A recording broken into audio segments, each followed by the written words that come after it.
The rain didn't just fall that night. It hammered the earth like grief itself, pouring down in relentless sheets that made everything blur. The road, the lights, even the face of the young woman gripping the steering wheel with white-knuckled fists. Her name was Lana Hayes, 22 years old, freshly discharged from St. Mercy's Hospital, still wearing the patient bracelet around her wrist. Her cheeks were flushed with fever and panic, her hair a dark, tangled curtain around her pale, exhausted face. Her eyes darted to the rearview mirror, to the tiny figure bundled in a faded towel on the back seat, a newborn baby, no older than 3 days, sleeping soundlessly, unaware of the thunder rolling overhead or the fact that his mother had just made the most agonizing decision of her life. Lana's breath came in ragged sobs. Every inch of her body ached, not just from childbirth, but from the fear and the shame curling inside her ribs like a fist. The gas station appeared like a flickering promise in the distance, a single neon sign glowing faintly through the fog and storm. She pulled in, tires skidding slightly on the wet gravel, headlights slicing through the downpour. The station was nearly deserted, save for a sleepy old attendant behind the counter inside, flipping through a magazine. Lana didn't look at him. She grabbed the box she'd hidden under the passenger seat, a small cardboard fruit crate, and laid the towel-wrapped baby inside, gently, almost reverently. She reached into her coat pocket with trembling fingers and pulled out the note she'd written 3 hours ago while sitting in the hospital parking lot, unable to drive away. Her handwriting was shaky, smudged, the ink blurred in places from her tears. His name is River. Please take care of him. I love him, but I can't. I'm so sorry. She read it once more, then tucked it under his blanket. I'm not leaving you, she whispered, though her feet were already stepping backward. I'm trying to save you. The baby stirred, gave a soft sigh, then returned to his dreaming. Lana looked up at the sky, as if waiting for lightning to strike her where she stood. But nothing happened. No one yelled. No angels came down. Only the wind. She leaned over the box one last time, pressed her lips to the baby's forehead, then turned and walked away without another glance. Her shadow passed beneath the gas station security camera, her soaked coat clinging to her frail frame as she disappeared into the storm. Inside the gas station, the old man didn't notice anything, didn't hear the soft thump of the box being placed near the propane tanks, didn't see the ghost of a girl run past his window. It wasn't until morning, when the rain finally stopped, that he found the box, with River still inside it, blinking up at the sky, kicking softly as if he'd never known he'd been left behind. That moment, caught on the security tape, would later be played across national news outlets, becoming a symbol of tragic desperation and impossible hope. But to Lana, who was already hundreds of miles away, her face pressed against a bus window, that moment was the beginning of a haunting that would last 18 years. She didn't know where she was going. Only that she couldn't stay. Not in that town, not in that memory. And yet, with every mile the bus took her farther, a voice inside her whispered a name she would never forget, River. It echoed through her dreams, through every decision, through every regret. And even as she tried to build a new life, some part of her always remained behind at that gas station, kneeling beside a cardboard box in the rain, whispering goodbye to the boy she had never stopped loving. Like what you just saw. Or didn't see. Hit like, comment what you think really happened, and subscribe before it disappears. Walter Green's hands were still trembling hours later as he watched the ambulance disappear into the foggy horizon, sirens fading like ghosts behind him. The baby, tiny, warm, and impossibly silent, had been taken away by paramedics, wrapped in a thermal blanket and carried gently, like a miracle too fragile for this world. They'd asked Walter a dozen questions, but all he could say was, "I found him there," like someone placed him on purpose. The security footage told them more.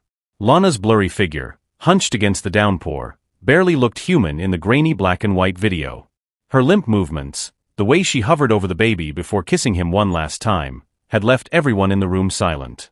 The police tried tracing the car from the footage, but the plates were too fogged, and the vehicle had vanished before officers could track it down. No one knew who she was. No hospital claimed her as a patient. No one came forward. The baby, a boy, was listed under John Doe for 3 weeks, until he was placed into temporary foster care with a woman named Karen Holloway, a warm-spirited widow in her late 50s who had already raised 2 children of her own and felt something stir deep inside her when she held him. She named him Noah, after her late husband, and promised the social worker that no matter how long he stayed, he'd be loved like her own.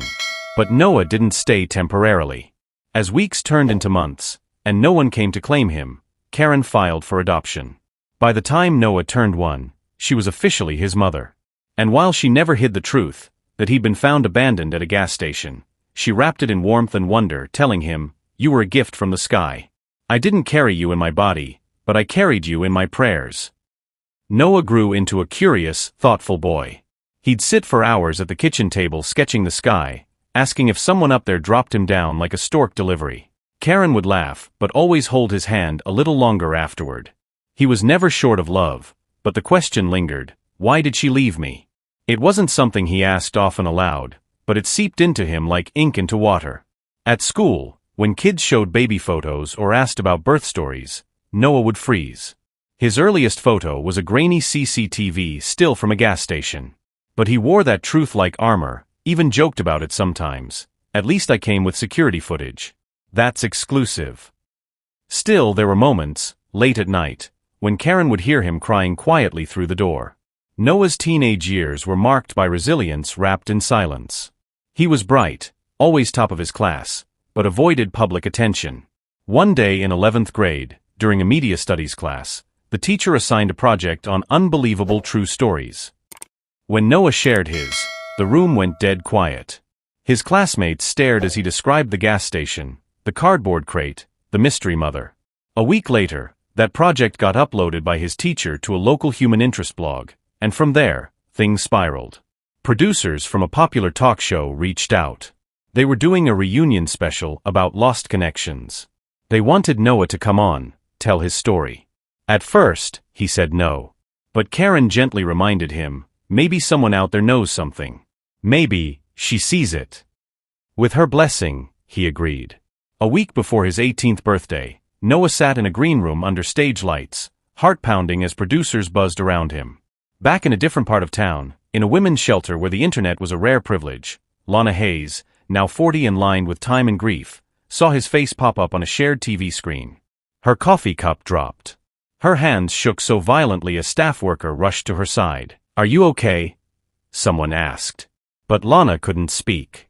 Her son, the boy she thought she'd never see again, was alive, grown, smiling awkwardly on national television. She knew his name now. Noah. She whispered it over and over like a sacred chant. Her heart splintered into 1,000 pieces, because the ache she'd buried for 18 years had never left. The day she left him had never vanished. She relived it every time it rained, every time she saw a yellow towel or a flickering neon light. She had never forgiven herself. Drugs, shelters, halfway homes, Lana had drifted like a ghost, always believing she had forfeited any right to redemption. But now, Noah was looking into a camera, saying, "If you're out there, I don't hate you. I just want to know why." Those words struck her like lightning. For the first time in nearly 2 decades, Lana picked up a phone. She didn't call the show. She called the shelter therapist and said, "I think I'm ready to talk." What neither of them knew was that the producers were already digging. Behind the scenes, they had launched a public campaign titled, "Who Left Noah?" In less than 48 hours, a former gas station employee commented on a now viral clip, saying, "I remember that night. We saw the woman on the camera. She kissed the baby." Another former social worker, now retired, said, she wrote a note. It said, "I love you. I can't keep you safe right now." Then, a woman who used to work in a rehab center 6 years ago reached out, saying she once helped a patient named Lana who had spoken about a baby she abandoned. With these leads and new technology, a private investigator traced Lana to the shelter. The show's producer called the shelter directly and asked, gently, would she consider meeting him? Lana said nothing for a long time. Then she asked, "Will he even want to see me?" On the other end, the producer said, "He already does. Every second counts. Like if it hit." Comment if you cooked the clue? Subscribe if you're ready for more. The television studio was colder than it looked on camera, its lights harsh and white, humming like nerves before a storm. Noah Holloway sat in the green room, his foot bouncing against the tiled floor, hands clenched in his lap as the production assistant adjusted the microphone clipped to his collar. He was 18 now, tall and sharp-jawed, with the same dark curls that once made Karen cry when she'd combed them out after bath time. But his eyes held something heavier, like someone who had stared too long into an unanswered question. Behind the curtain, the studio bustled with quiet urgency. A producer murmured into her headset. The show's host reviewed index cards. The audience, mostly unaware of the real weight of what they were about to witness, shifted in their seats with popcorn and polite chatter. On the other side of the building, separated by hallways and heartache, Lana Hayes sat in a dim corner, her fingers curled tightly around a tissue she hadn't let go of since that morning.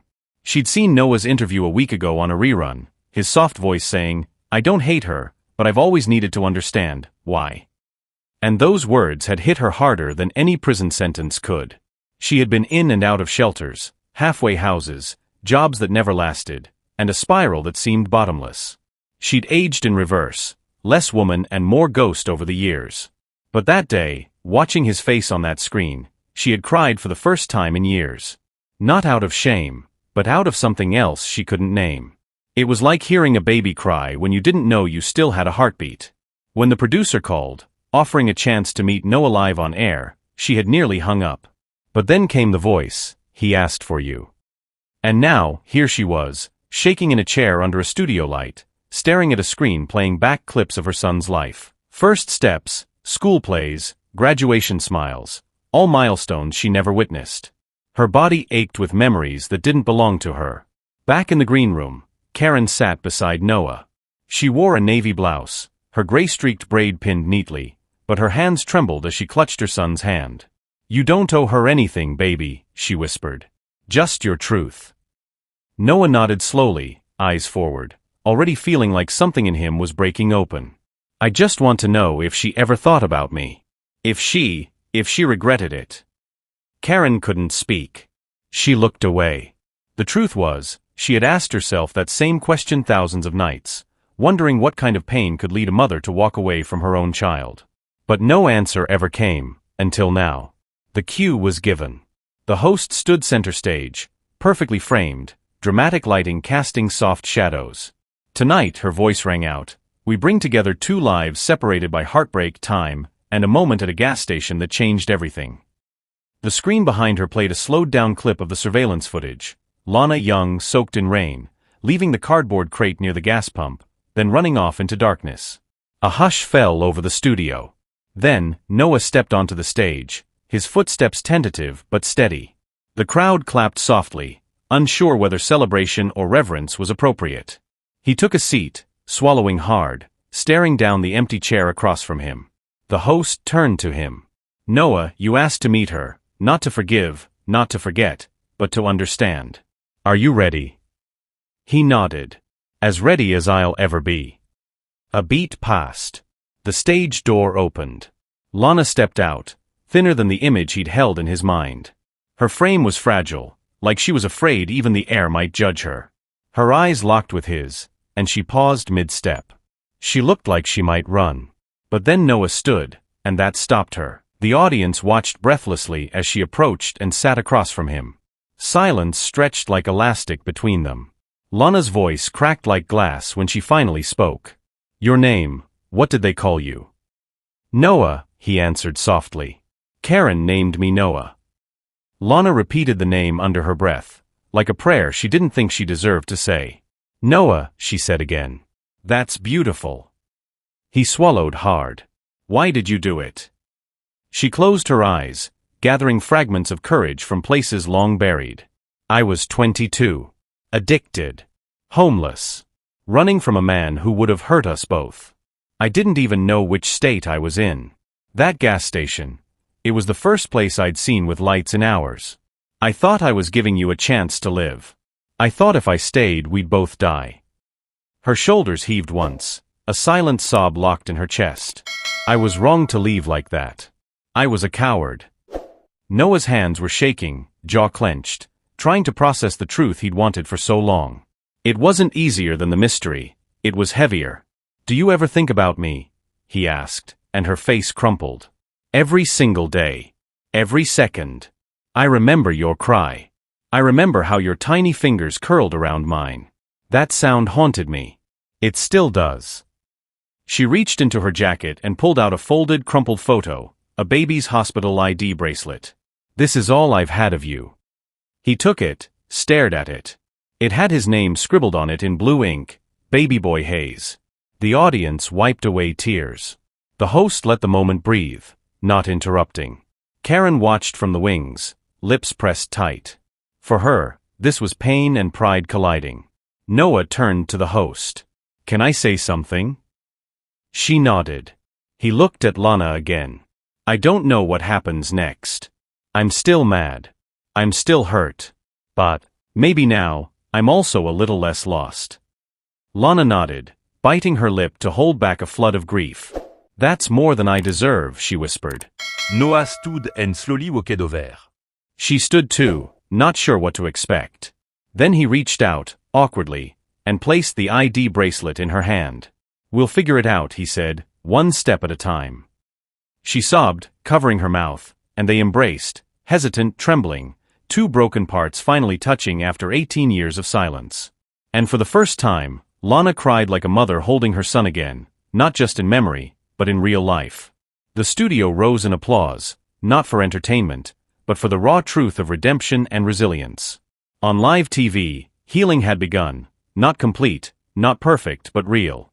If one line hit you hard, imagine what is next.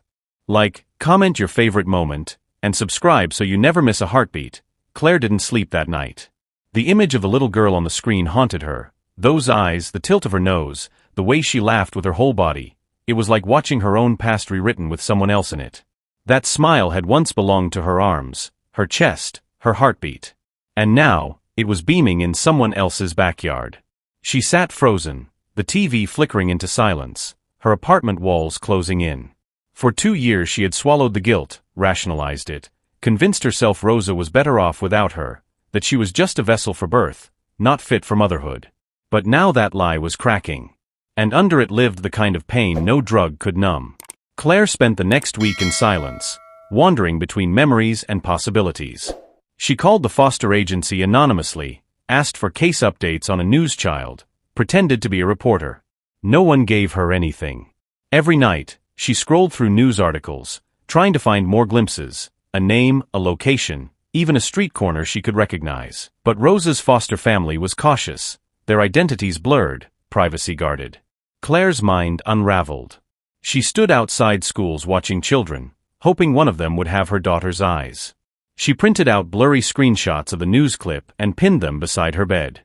She even started a fake Facebook profile under the name Maria Simmons, to message every Ethan and Janet she could find in the city, pretending to be an old college friend.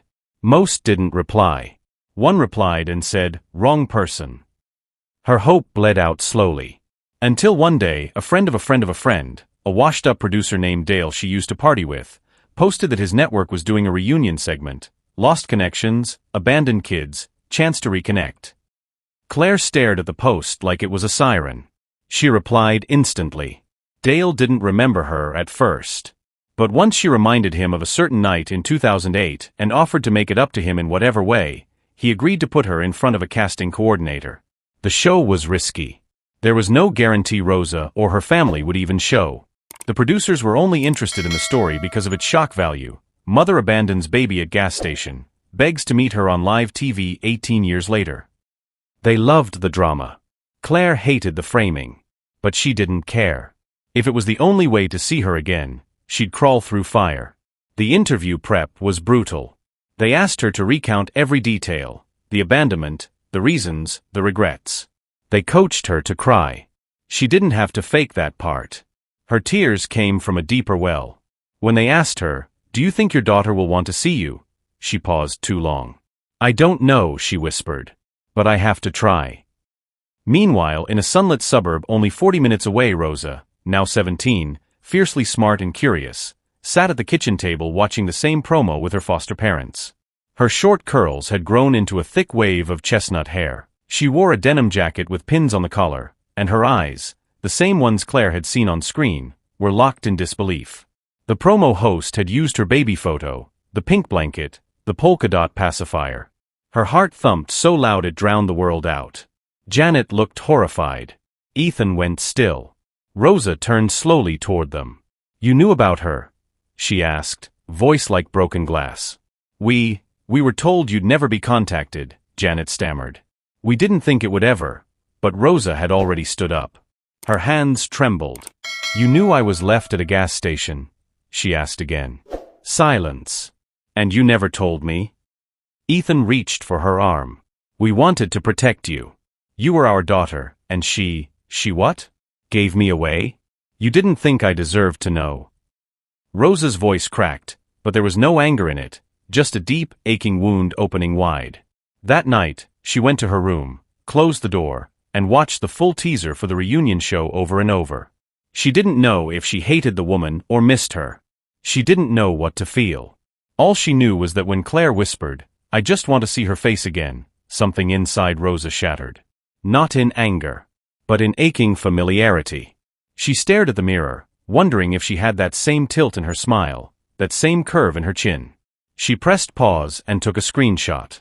The woman on the screen looked older, worn, and yet, familiar in a way no stranger ever had. Claire had aged, lines around her mouth, hair darker, voice raspier. But she looked like someone Rosa might have imagined in dreams, maybe even seen in the shadows of old nightmares. She couldn't sleep. The next morning, she told her parents, "I want to go. I want to see her." Janet cried. Ethan said nothing for a long time. But finally, he nodded. "We'll go with you." And just like that, the countdown began. Across the city, in a tiny studio apartment, Claire rehearsed her words every night in front of the mirror. "I never stopped thinking about you," she whispered. "I named you Rosa. Used to sing you are my sunshine.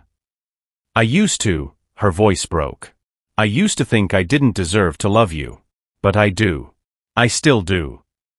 On the other side of that invisible thread, Rosa held the screenshot to her chest and whispered, "I want to know what love like that feels like." Neither of them knew how the reunion would go. Neither knew if healing was possible.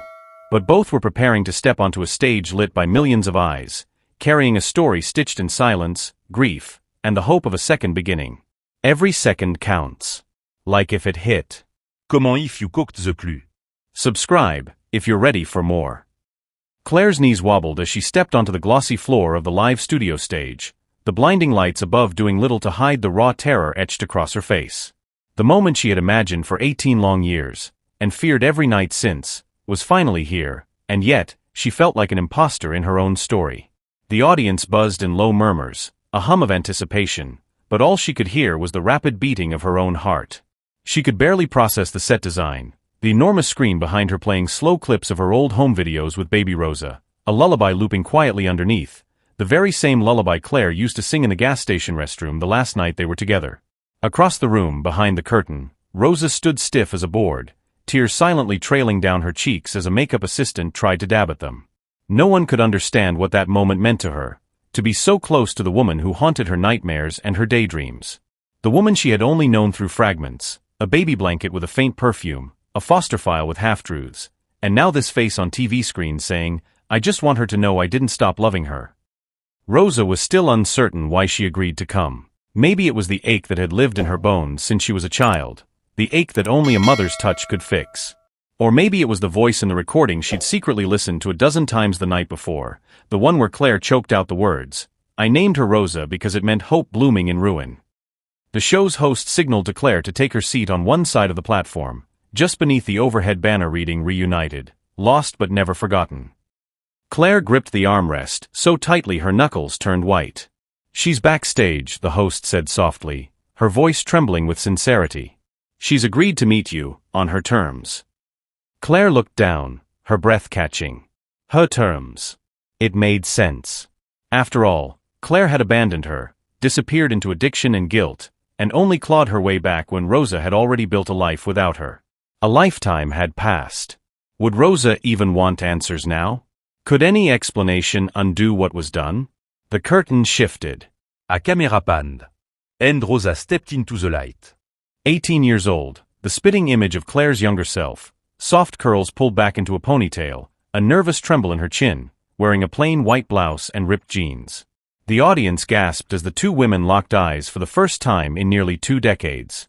Claire rose instinctively but stopped herself mid-step, as if afraid to startle a dream. Rosa stood still for a beat. Then another. And finally whispered, just loud enough to carry into the mic, "Did you ever come back?" Claire's eyes brimmed instantly. Her voice cracked. He did. A 200 times. I wasn't someone you should have seen me as.